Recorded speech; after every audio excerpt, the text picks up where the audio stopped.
market research, and lean startup product launch. As you can see from the case studies, the notion of the poor farmer is not only inaccurate, but bad for the industry. As farmers, we cannot continue to encourage a mindset of financial impossibilities. We are not saying that this is not hard work or that you won't get kicked in the teeth. You will, over and over again. Coping with the time it takes to launch a business, the missed expectations of your forecast, the confusion new clients will have with your business operation, the long days and nights, and the bank draining expenses is not an easy task. However, planning for and expecting expenses of Fresh Impact Farms did will allow these obstacles to be an easier pill to swallow. Surrounding yourself with a support group, as those in our case studies have done, is a recipe for success. We have been witness to some inspiring moments of work and collaboration. Being around people who have gone and will continue to go through what you are going through in your farm business will help you because of the ratcheted hive mind effect. And what I mean by that is a bunch of people coming together and helping attack a problem from all kinds of different mindsets gives you that extra ratcheted leverage that you'll have when facing an obstacle or overcoming a problem. If you get stuck, bounce ideas around your network and see what happens. Just think of putting a group of people together who are all moving towards the same goal with different strengths and openness to help one another. Aside from your entrepreneurial determination and support group, imagine having the type of information that everybody else in your local industry is missing. The deep dive into your market, stacked up to your skills and assets, will allow you to fully maximize your ability to serve your market. We're talking about mitigating as many questions as possible. A pretty important exercise when you will encounter daily, if not hourly, surprises around every corner, from the field to a client review. So enough talking about market research. How do we approach bringing a product to market? Testing ideas. We all have a vision in our mind's eye as to what a farm business should look like. Chances are it is not dissimilar to what people think of when they go out of their way to shop at a farmer's market, support a local business, or even reach for an organic label at a national chain supermarket. Picturesque fields, happy cows, red barns, old trucks on a dusty road. Nobody envisions raging floods, a dismal farmer's market audience, or patching a greenhouse in a snowstorm. So what are you thinking about in the way of your farm? Microgreens, mushrooms, a full-on seasonal soil market garden? Please ask yourself if your target market cares about any of these things. What are you going to do to differentiate yourself from the market you are coming into? Will you be just another vendor, or will you be the booth to visit because it's worth the extra effort? Are you a farm business for reasonably particular people who do not make buying decisions based on a price point? Is your rural town down to throw some bacon on some greens? Is your market an affluent area where folks are consistently trying to one-up each other at dinner parties, or are more apt to visit the newest restaurant in town? Are your chefs ecologically minded and willing to devote a greater portion of their food budget toward the edible details your farm can provide? If you are raising chickens, have you looked into all of the transport and processing costs? And are the chefs in your area able to properly cook a heritage breed?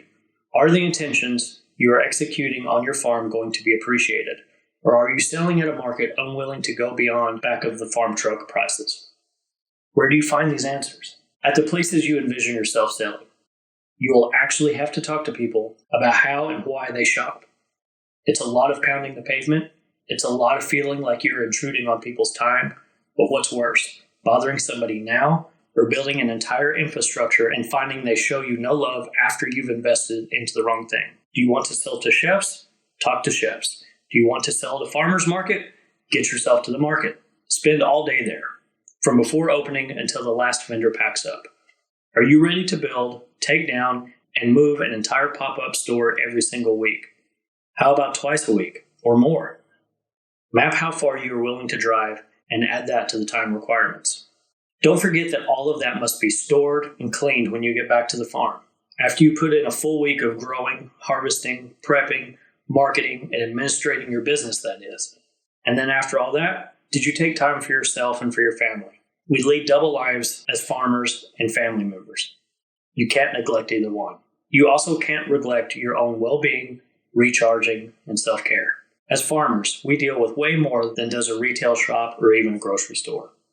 I think we can look at any farm operation as a factory, logistics expert, sales machine, and community connector. We wear a lot of hats.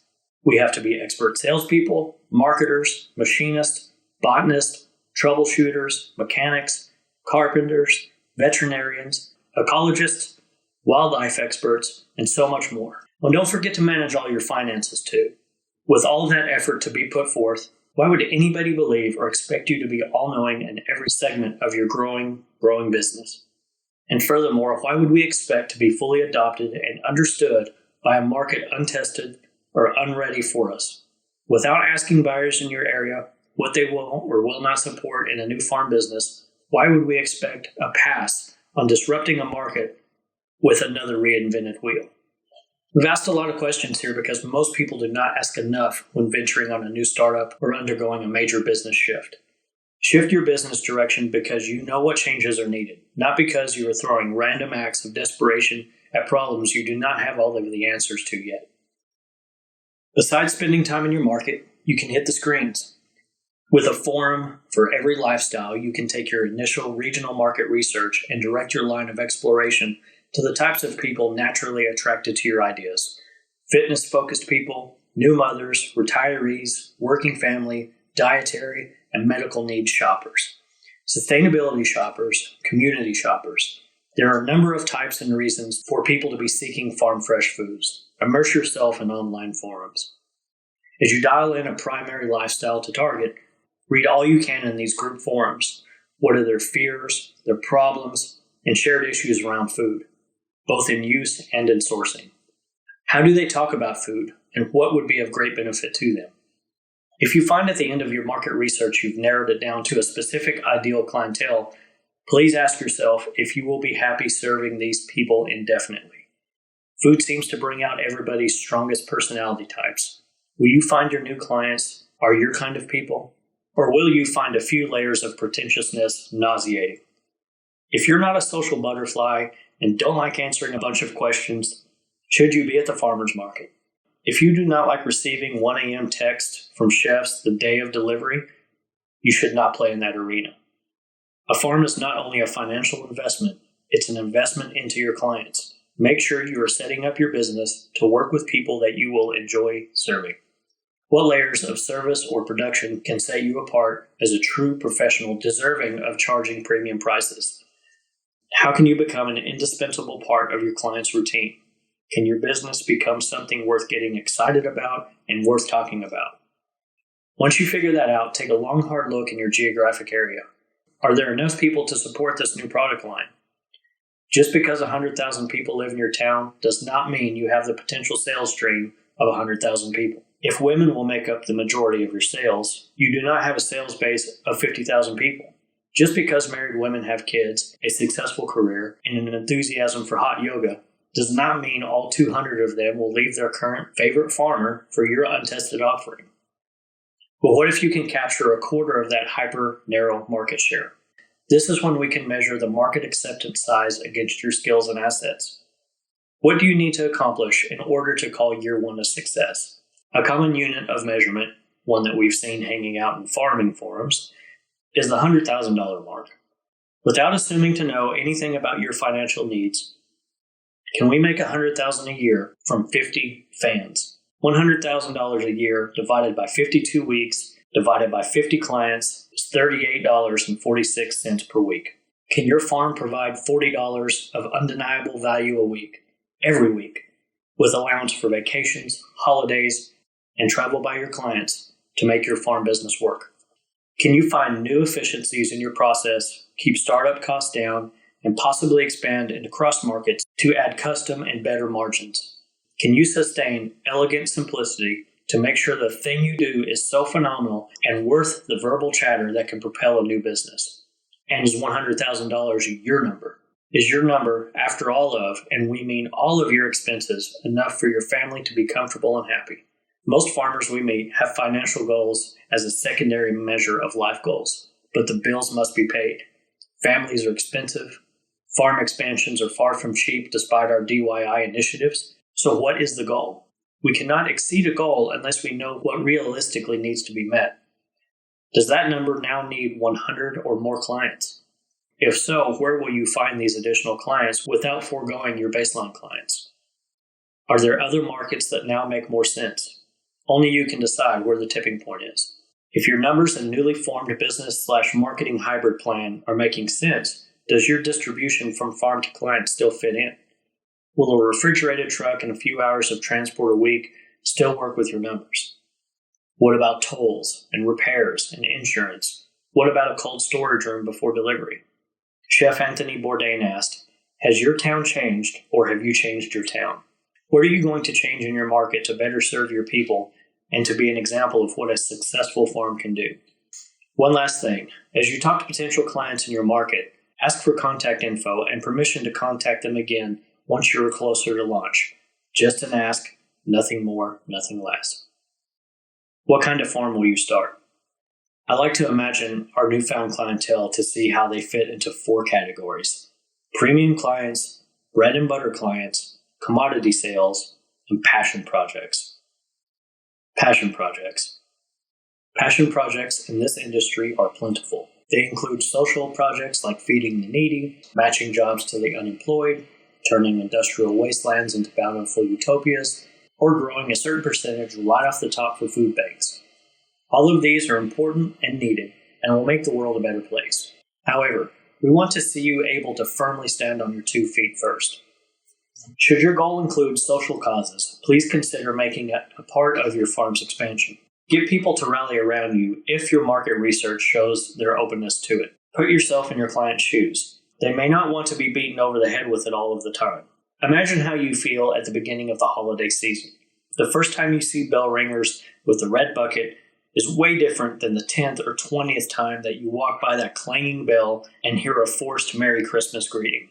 We are not dissuading you from doing good in the world, just encouraging you to do so from a place of excess rather than sacrifice. Commodity sales. Commodity sales can be viewed in 2 ways. One way is from the perspective of a business purposefully designed for volume sales and supporting infrastructure. We are talking about chef sales and any other avenue in which an affiliate will be marking up your goods for resale. From another viewpoint, we're looking at pricing your small farm craft goods against goods from bigger, more efficient, more diversified farms. This pricing race to the bottom is nothing you can win. If you are small scale, sell at your scale's prices. Fords are made on an assembly line, and Ferraris are custom spec made by hand. They both have 4 wheels, and your carrots may be the same orange as everybody else's, but you are selling your story as much as you are selling that carrot. People do not shell out $300,000 on a new Ferrari to be practical. They do it because they can. We feel that people often price their goods the way they do because of the prices they consistently see for such goods versus pricing based on the true worth of a product. People will be prideful on declaring their ability to get by on the cheapest item while never considering how an item came to the market and what that true cost of production was. Getting back to selling commodity by selling up for volume. How can you still emerge as a leader and be worth a higher commodity price?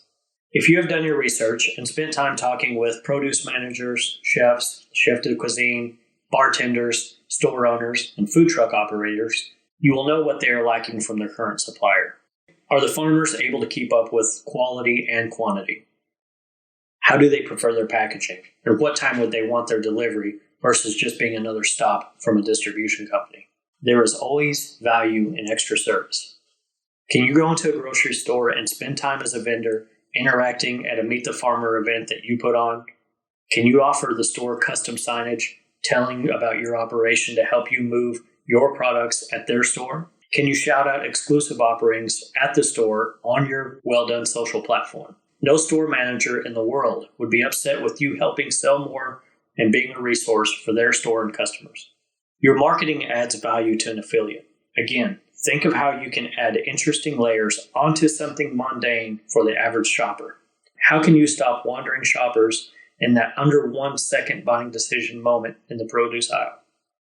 Our friend, Chef Aaron Nelson, gave us the idea of coming in during service and taking on the role of produce sommelier. If a wine expert can be of added value to a restaurant, explaining where a vintage comes from, how it was produced, and what it pairs with, why can't a farmer ride the same farm-to-table train?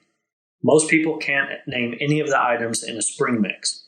Imagine being able to tell people about each leaf and point out nuances to watch for in flavor profile. You can describe the seeds, your method of farming, and your story. There is always a way to add value. You just have to know there are no limits, no one telling you can't do something, and no barrier that can't be broken, including price. But you have to bring your A game.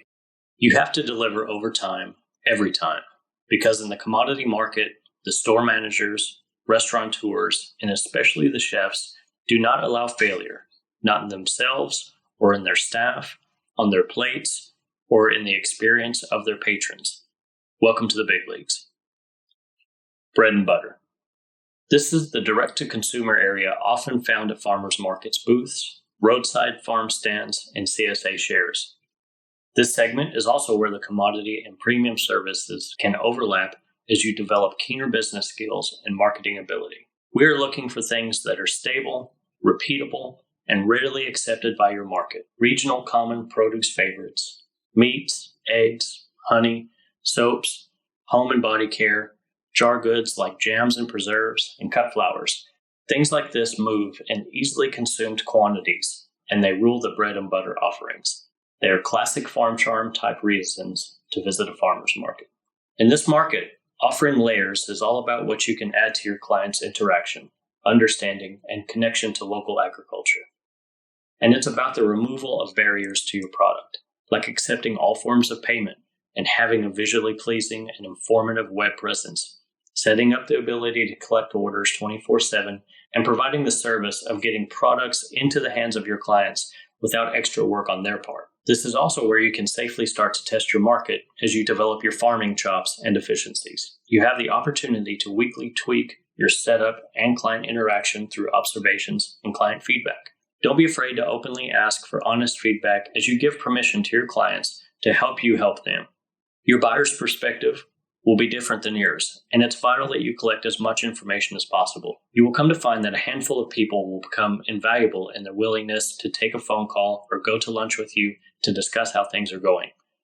The experience is no different than any other salesperson in any other industry taking a client out for dinner to build a business relationship. If you employ these types of tactics, you will be in a very small demographic of farmers who go the extra mile. When most people do not take extra measures, it's easy to emerge as the farmer who rises to the top. Each week, you can respond to client feedback, improve, and ultimately set your price where it needs to be. And you can combine products with services to see better returns. You have the opportunity to work with other local farmers to show that supporting local means supporting your fellow farmers, in addition to making financial transactions at the marketplace. Beyond selling, beyond using market research to guide your intuitive decisions regarding your business, you can enable your community through the outreach collaborations, pushing the total package further and further. No matter if you are a market gardener, a microgreen specialist, a mushroom purveyor, or scratch farm kitchen, you can turn the ordinary into something your fans look forward to each week. That kind of excitement will add up in the cash box or batch credit card run. Premium. Premium services offer combined industries, custom products, and service with a product. This is where businesses like Victory Lunch Club, Craven Local Food Market, and Profound Microfarms shine in providing multiple layers of premium food services and client management for a complete package. Custom orders with choices allow clients to get exactly what they want in the quantities they want. Subscriptions take ordering off their plate so they can simply enjoy the arrival of what they're counting on to make their lives easier. Events and farm workshops let people experience and connect with their farms in the edutainment space. Entertainment, education, and agritourism, when combined with or leveraged as a sales mechanism, can really define your operation as a top-tier business. By including hospitality elements like proper facilities, food and beverage needs, merchandising, and branded offerings, along with combining efforts with other farms for a wider experience and anticipating the needs of your guest within an atmosphere that makes sense for your program. You show your clients that you are aware of their needs and desires on a deeper level than the casual market farmer whose only interest is in the act of farming. Being the farmer who goes the extra mile and considers who is buying, why, and how to make that experience better means appreciation from your fan base of buyers. In this space, quality, creativity, emotional connection, story, prestige, and uncompromising service will push out any pricing concerns. Spend time investigating premium service, hospitality, luxury, and highly regarded top-tier food and beverage brands. Dive deeper and notice who these companies associate with and what connections level up the experience they put forth. Go into the places you would associate with the highest quality. What are their finer points you notice from their service, welcome, initial feel, handcrafted nuances, and attention to detail? People gladly pay for these experiences every day. Most of us do not live in this world, but as farmers, we need to at least acknowledge that it exists. Having a premium service does not mean you're a pompous elitist. It means that you are paid to create something extraordinary for people who need no convincing that your time, skill, and effort are worth more than that of someone who merely lobs seconds onto a marginally clean table at the farmer's market. Having a premium product also means you're not charging ridiculous amounts just because you can. You have to fully understand your premium plan, including the availability, perfection, deliverability, consistency, discretion, and expectations people will come to have of you and your line of goods. It means respecting the life choices your premium clients make, whether or not you agree with them. It means respecting the dollar amount they spend, not as a frivolous expenditure, but something these people truly value. And it means appreciating their trust in you. Turning to the hospitality industry for initial nods of how to go about your interactions is a great starting point. Notice how premium services act. The tone is often subdued, efficient, and confident. You're not flashing crazy colors or fonts or barking like a carnival game operator on the midway. You know your craft, have pride in your work, hire the best people, use the best packaging, and can stand with conviction behind your prices because your reputation, presentation, and quality are unmatched. How many clients to sustain the business? Hypothetically, to sustain your healthy business, the number of clients you have will change with each matrix you choose to serve. The larger the price point and the higher the margins, the more easily you can meet your financial goals with fewer clients, although you can always serve more and expand. Mid-priced operations have a happy medium number of clients, all helping to steadily chip away at your financial goals.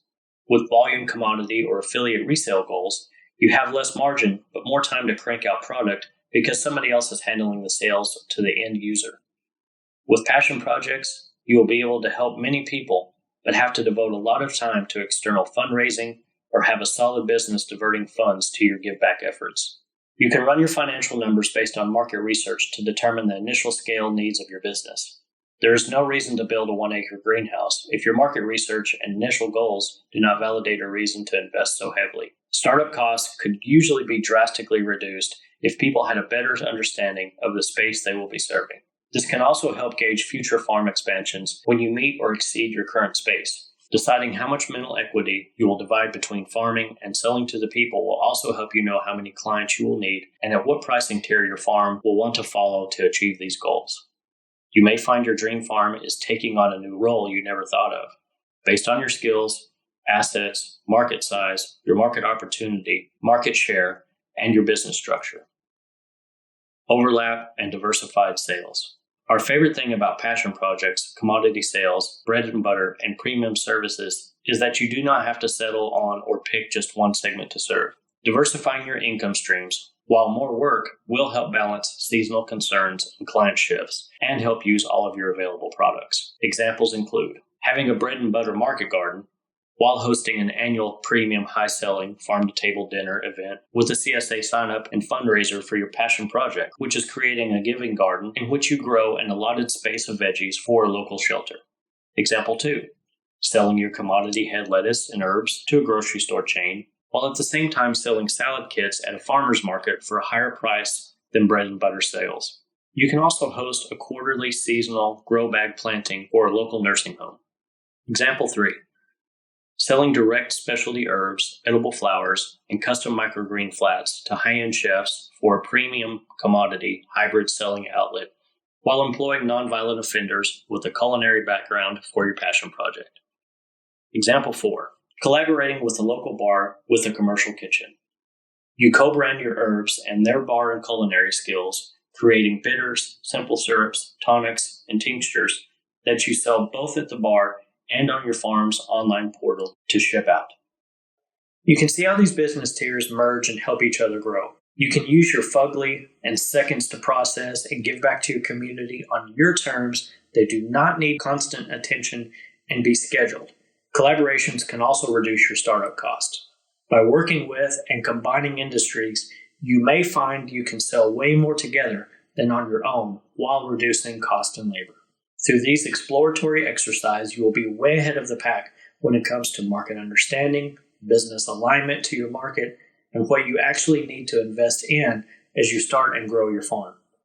While these proactive measures cannot eliminate all variables, they will help you pivot with an educated decision as you find your way. You will begin to notice how people shop, talk, and take in information, as well as what people do not understand, and how you can clearly redefine your message. It helps build your confidence while validating benchmarks and pre-sales. It also helps remove the guesswork and assumptions many people, including us, may have when scaling a farm venture. It's never too late. We talk a lot about farm startups, but if you're in the thick of running an established business, you can deploy these ideas to reduce expenses, cut troubled clients, rotate out of poor margin crops, reshape your time schedule, diversify, and explore new product lines and price tiers. You still have the same steps.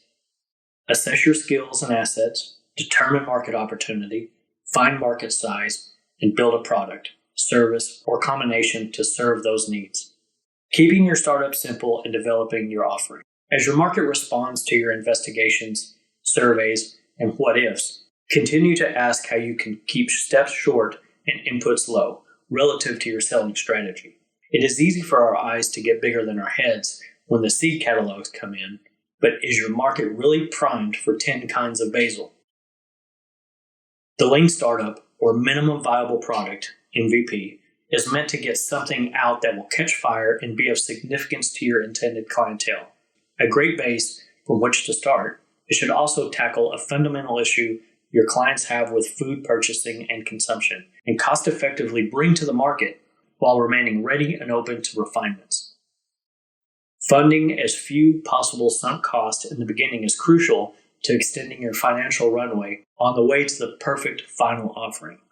Give yourself some leeway to test your idea, your process, and your client's perception, along with time to filter your best clients from ones that monopolize time and energy. Your initial assumptions and final tested and refined product will vary wildly. You will face risk and reward decisions that will affect your bottom line, operational cost, pricing to your clients, and branding. You may change your initial goals 180 degrees. You may have to justify yourself and your ideas over and over again. You will be told no, and then yes, and then people will not make good on these yeses. People will think you are the greatest gift to food one day and forget you exist the next. What matters is your consistency. Keep your word and acknowledge when you fall short. Use these opportunities to reconnect and better understand your client's needs. Do not let yourself feel like a failure. Failures never get as far as you will. Remember to trust your gut with research and know that you have the ability to read in between the lines of what people tell you. During your minimum viable product launch, remember to tackle one major problem. Don't try to save the world or start a food riot on day one or even year one. Finding your company's North Star now will mean you can systematically grow as your brand, reputation, skills, and intuition strengthen. Keep it simple. Master your craft or risk fading into the background noise where everybody else is. Product and process variables.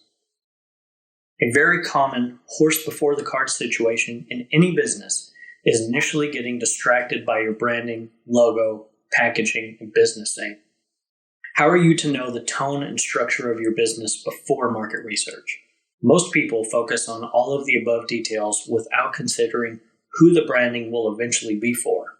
If you are out in East Texas, rural North Carolina, or any other BFE, does your market even want truffle and lion's mane subscription you are offering? If you're in San Francisco, DC, Manhattan, North Dallas, or Los Angeles, do your clients even know what to do with carrots and kohlrabi? Is the name you settle on another version of Green Blue Leaf Drop Farm? Or are you thinking about being another business that uses a local landmark in your name? If you're in my neck of the woods, another business that starts with Lone Star blank or Red River blank is going to be lost in the search engine. What if your final pivot between soft launch and public launch completely changes your entire business model and you're stuck with thousands of antiquated business cards before you even begin business. Please note, do not print anything before you test your minimum viable product. Clear messages in your ads and social posts, final pricings, offerings, they're all going to change. In fact, please consider not printing anything. It's costly, bad for the environment, and will soon be out of date. Beta testing. When your market research leads to finalizing decisions, it's time to tap into your network of people who helped you carve out your details. All of the people who helped steer your ship can now have the opportunity to beta test your company's first product or newly relaunched line. During your initial outreach, you collected names and numbers. Contact those that said yes. Contact the ones that told you that you could contact them and tell them how, with their help, you developed something together, and then ask again if they would be interested in being your beta tester. To charge a discounted rate or nothing at all depends on you, but we say get them used to paying. A yes is one thing, but a monetary exchange is a clear validation you hit the mark. Let them know you will be seeking their feedback so you know what to keep or change. Let them know they have been selected for beta testing. People love it. They get in early on the new thing, and they get to share with their network and get to break the news to their friends. Ask about everything: expectations, size, packaging, taste, color, price, how often they would buy, would they tell their friends and family, would they share it on social, and what would they change, no matter how small. Ask about your branding, whether the ordering directions were clear. Was your ad copy clearly understood? Did they receive what they thought they were going to? Why did they agree to beta test? And what is important in their food buying decisions? And did they share with anybody? If so, what was their reaction, and what did they eat with it? Don't just ask about the product. Ask about the surrounding lifestyle and buying concerns that drive their food buying decisions. Respectfully dig into how your offering helped them and made their week better. Would they look forward to it? Would they think about your farm as they make the rest of the grocery list? This information can be used to make small but important changes in order to go from people considering your service to people demanding them. People's perception of an item and what they say they want are tricky to navigate. The best example I can give you was the time I tried to give people what they said they wanted. We always delivered Victory Lunch Club in square, clear, plastic containers. They measured 8 1/4 by 8 1/4 by 3 inches tall. We began to get requests from that 1% of clients who wanted sustainable and recyclable containers. I wanted these containers as well, so we looked into it. After deciding on a new, earth-friendly, compostable sugarcane box, we sent an email the day before delivering asking in advance for feedback and as a heads up to look out for different packaging to avoid any "where's my lunch" calls. We were then told that the new package was definitely unwelcome. Everyone who replied appreciated the thought of an eco-friendlier effort, but they overwhelmingly wanted to go back to plastic. The main problem was closing the box. Before, the rigid plastic would firmly snap shut. The new box is folded and closed like an envelope. In the eyes, ears, and touch of our clients, freshness was compromised, despite the fact that the grains were harvested about 24 hours beforehand and would remain fresh for days if not consumed upon arrival, which was most likely the case. The other major complaint was the perceived size change. Because the bottom tapered slightly inward, though the new box held exactly the capacity of the old, people believed they were getting less salad. The weights were the same when tested, but the visual illusion was an issue. The question becomes, if we had started out with these containers, would it have deterred early adopters? Would more people have signed up? The fact is, people do not like change. Think about how you feel when you go into the store and the layout has changed. Think about when the layout of a favorite website updates and you have to relearn where the login button is. The conditioning you introduce to your clients is so important because of these trainable habits. That is why it is critical to get it right during market research and beta testing. The mistake you start with may cost you a little each week for a very long time. They will impede your company's growth by pricing too low, most likely. But you also may limit your potential client list if something like packaging, labels, or sign-up forms are not hitting the mark. That's why it's important to test. If something works, you need to know why it worked. If something doesn't, then know why and seek out improvements by continuing to reach out to your people. Influencer marketing. When influencer marketing comes up, most people think of Instagram's accounts with 100,000 followers in fashion, lifestyle, or some mainstream celebrity. However, we know that the scale can vary by niche and region. Overlooked are the people with actual social influence right there in your town. These people may not even be aware of their ability to set trends. Every town has people who are in the know trendsetters, if only on a small scale.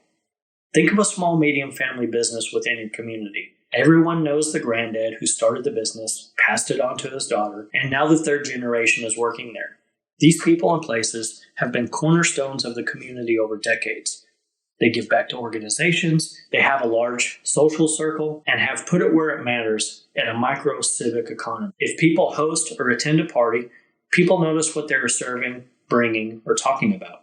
A model on Instagram may reach 100,000 people, but your local store owner has more influence on the customers in your market. If some of those customers become a client of yours, they will tell their friends. Those friends will also jump on board so they all have something to talk about. They may not be your ideal client per se, but they will give you the initial social credit and momentum you need in the beginning of a venture or revamped product launch. Seek out these community influencers. Who knows everybody? The pastor, the principal, the mayor, health club staff, trainers, coaches, family doctor, the accountant, local media, the car dealership owner, that store owner's family we talked about, the Chamber of Commerce workers. Just because somebody doesn't own something, like people that work at the Chamber of Commerce, does not mean that they do not wield influence over new businesses and professionals relocating. Real estate agents are gold mines. In a place like Texas, we have an influx of Californians moving in. With that knowledge, a recommendation by a real estate agent of where to get a healthy local meal like they're used to, remember people don't like change, can mean a guaranteed client. Garden clubs are also great. I can assure you that the social garden club skims over gardening and quickly becomes social hour of mainly single income families. Given farming's main target demographic of family women with a somewhat liberal income, this is a group well worth investing presentation or time into. Become a resource to some of these women when it comes to small, local group presentations or help with lunch. You may not sell to everyone there, but the ones who buy tend to make larger purchases more consistently. The happy byproduct is there are people who are in one social group or often in multiple social groups that continually meet and often to some degree try to outdo each other. I have seen garden groups, book clubs, and charity functions become more and more grandiose over the years, and there is always a desire for the group leaders to be the talk of their social groups, get in there and be an asset.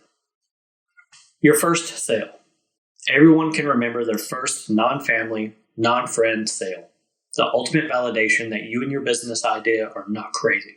But most people do not capture their first opportunity that they have.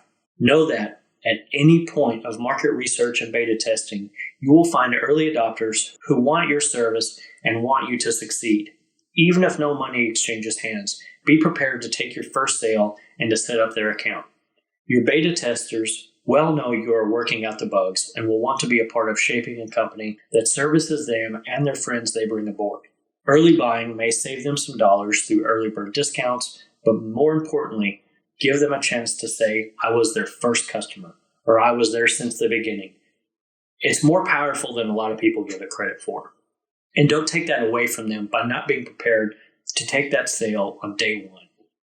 Have the details down on paper, web, or form in black and white with your best assumptions. It makes terms and prices non-negotiable for them, but you have the luxury of stating, without overpromising, estimated first delivery dates. Your early sales forms can lock in prices for early supporters. It's pretty valuable to remember to reward with slightly better prices the people who will carry you forward and help spread the word. These are your new salespeople. Treat them well. Soft launch. More structured early bird openings are known as soft launches. They are mostly done in the restaurant industry to safely test a procedure on a friendly crowd. If you're going to find a kink in your system or realize you overlooked something you need, do it in a safe environment. When On the Acres, a microgreen farm just south of Houston, began visiting the farmers markets in their area, they packed their truck full, drove across their property, and set up their tent, tables, displays, credit card reader, coolers, and samples to make sure everything was there and in its place. Imagine knowing that your first day was going to be smooth because you did the pre-work, that you eliminated many of the worries and hustle like On the Acre did. If you do a soft launch, many of your invited testers will ask questions that your future clients and customers will ask you. So you'll begin to form and memorize the selling scripts you'll use repeatedly when dealing with the public. This saves your mental capacity for one-off issues. When you do these practice dry runs with staff and various levels of invited business guests, vendors, press, beta testers, friends and family, you're able to showcase your new service pretty much at scale to people who can give you honest feedback. You will find that certain equipment, office supplies, applications, and client service items can be procured, moved, or adjusted to make things faster and easier for everybody. Something as simple as where you place your to-go bags, having extra change readily available for the cash drawer, making sure you have a dedicated toolkit for your farmer's market crash box, and bringing extra pins can make a day so much easier when crowd surges spike. You will begin to keep a checklist and fail-safes to make it through a service as you learn what is and what isn't needed to get the job done. You will also adapt as the seasons change for both your comfort as well as your staff and clients. Working out as many kinks as possible in advance will help you in the first few weeks and months of operation. And as you go on, you will find better ways to run more efficiently. Aside from operational efficiencies, you also may find some feedback helpful in signage, ad copy, presentation, taste, and perceived value. Are people absorbing your message or getting confused? You will know because people will ask follow-up questions over and over again. Don't make it hard for a transaction to occur smoothly. This is where you can do your final tweaks before going public. Don't forget to have probing questions, surveys, or suggestion boxes available when asking for feedback. Remind your people that you are counting on honest feedback and that any advice will be taken under consideration. People need permission to tell you the truth. If you get feedback that clearly is not relevant, you can elect to discard rather than act on it. But the advice itself is valuable because it will give you some early insights into advice and critiques to come. So you can start the process of thickening your skin now. Conversely, you gain the ability to use the positive comments as testimonials for your public pre-launch marketing. The media and the long lead. It's never too early to give a member of the press a heads up about a launch. No matter what, it is well worth issuing a press release to local media. Passing on any news that benefits the community may qualify for a mention on radio or TV and print or via web community and regional outlets. For your press release, think of job creation, new business openings, restructuring to benefit the community, giving to a civic organization, company volunteering at an event, and new product offerings. Anything that helps the community in a positive way can be part of the news outlet's daily report. Befriending local press is the right way to almost guarantee a generous mention with pictures or potential video coverage. If you understand that these journalists, bloggers, and content creators wake up every day, just like you do, and go to work looking for stories to fill the pages and airwaves, you have an insight that a lot of people overlook. You also realize that not all media is created equal. You have another leg up. Knowing that there's a difference between passively attracting attention and going out to grab the attention will help put yourself into a journalist's shoes. How can you be of assistance versus an annoyance of a busy person who is constantly swatting down deadlines? Not unlike immersion into your client's habits and lifestyle, you have to begin reading in between the lines. Pun intended there. Which publications have the biggest influence in your field? Are you aligning with a media outlet's core audience when you pitch your story, or are you grasping for straws with a news group that does not cover food, ecology, agriculture, or messages like the one you are trying to convey? Finding the journalist who covers local food and the media outlet that makes room for inspirational entrepreneurial stories, broadcasting them into the homes of your potential clients, gives a ratchet effect to your leverage in the media. By reaching out to journalists with a compelling headline as your email subject line, you show you know your way around attention grabbing and that yours won't be a laborious story. Outlining your story and potential launch dates early on shows that you know things like this take time will increase your chance of getting your story out in the right pre-launch or launch phase. This is tricky because even if a journalist is a huge supporter of yours, it is the editorial staff who decides what stories go out and when. If everyone is on the same page early on, your story may get the desired spot. Having friends in the media can be a very fruitful and rewarding relationship. They are outgoing, friendly, care about the stories they cover, and are well connected. Just remember to give more than you take. Pre-launch preparations and promotions. And here we are. You have been building to this for a long time. You had the courage to put it all out on the line.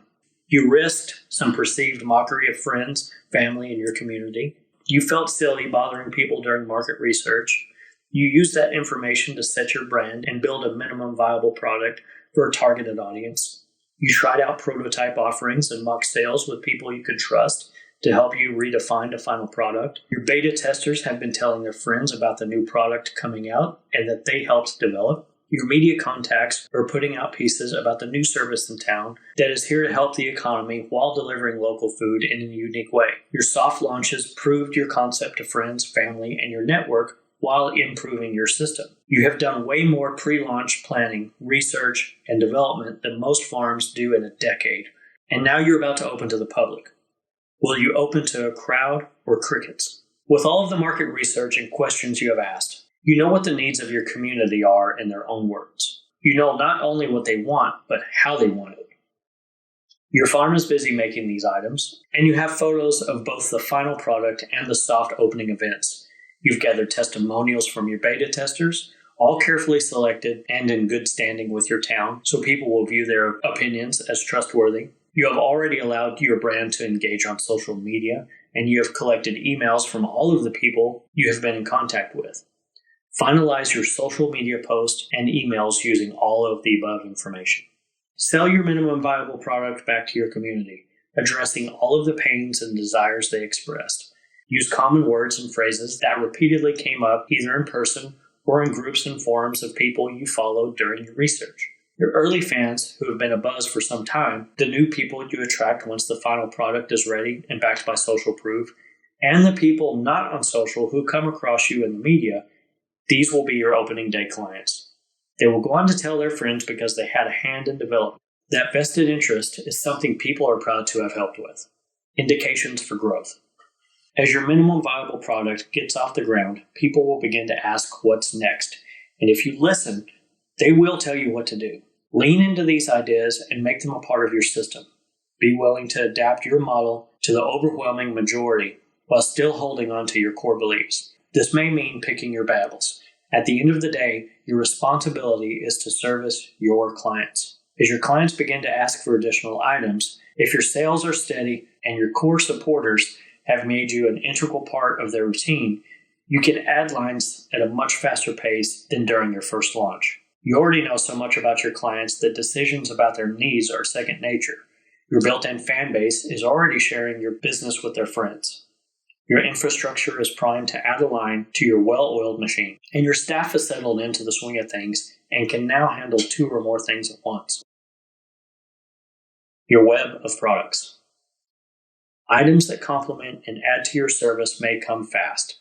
As you contemplate new crops, seasonal crops, additional services, working with another farmer, or bringing in another vendor to add value to the items and convenience to your clients, brainstorming sessions will send you down deep rabbit holes. For me, at Victory Lunch Club, things like protein packs, snack packs, add-on salads, and one-pot meals were an easy and natural extension to the business, using existing infrastructure and sales line to boost the bottom line. For Brandon, coupling vegetable with Craven Local Food Market and a pizza oven enhanced services, added sales days, and attracted new clients with different experiences. Finding the next Farm Fusion product to build on means trusting your intuition, listening to your clients, and allowing yourself to expand your box for new client experiences worth talking about.